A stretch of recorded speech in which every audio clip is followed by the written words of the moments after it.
இங்க இந்த திருடன் ஒரு வீட்டுக்குள்ள வந்து பாத்துக்கிட்டு இருக்கான். ஒரு வயசானவர் படுத்த படுக்கையா கிடக்குறாரு. சுத்தி பார்த்தா ஒரு பீரோ இருக்கு. அதுக்கான சாவி ஒரு தலைமாட்டுல இருந்து எடுத்து அதை ஓபன் பண்ணி காசு எடுத்துக்கிறான். அவர் மூச்சு விடுற கஷ்டப்படுறத பார்த்து கொஞ்சம் தண்ணி எடுத்து ஒரு வாயில ஊத்துறான். அவர் செத்து போயிடுறாரு. கிளாஸை பதட்டத்துல கீழே போட்டுறான். அவங்க வீட்டுல இருக்க பொண்ணு மருமகள்லாம் வந்துடுறாங்க. பயந்து போய் இவனு கட்டில் கட்டிலே ஒளிஞ்சிருக்கான். கொஞ்ச நேரத்துல ஊர்க்காரங்க சொந்தக்காரங்க எல்லாருமே வந்து அந்த வீடு கூட்டமாயிருது. பாடியை மட்டும் எடுத்துட்டு வந்து நடு வீட்டுல வச்சிடுறாங்க. இந்த திருடன் ஒளிஞ்சிருக்க ரூமை பூட்டிடுறாங்க. இவன் பாவம் முழிச்சுக்கிட்டு இருக்கான்.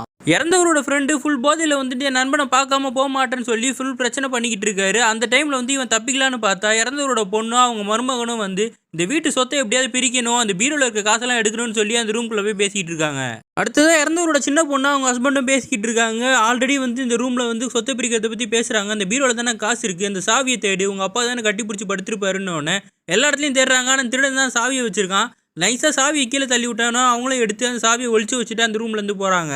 இறந்தவரோட ஃப்ரெண்டு அந்த ரூம்குள்ளே வந்து அங்கே இருக்க ஜண்ட மூலத்தை எடுத்து பணத்துக்கிட்ட போய் அடிக்க ஆரம்பிச்சிடுறாரு. இதான் சாக்குன்னு திருடன் நைஸாக கீழே இறங்கி வெளியே ஓடி வரான். ஆனால் சொந்தக்காரங்கன்னு நினச்சிக்கிட்டு இவங்கிட்ட வேலை வாங்கிக்கிட்டே இருக்காங்க.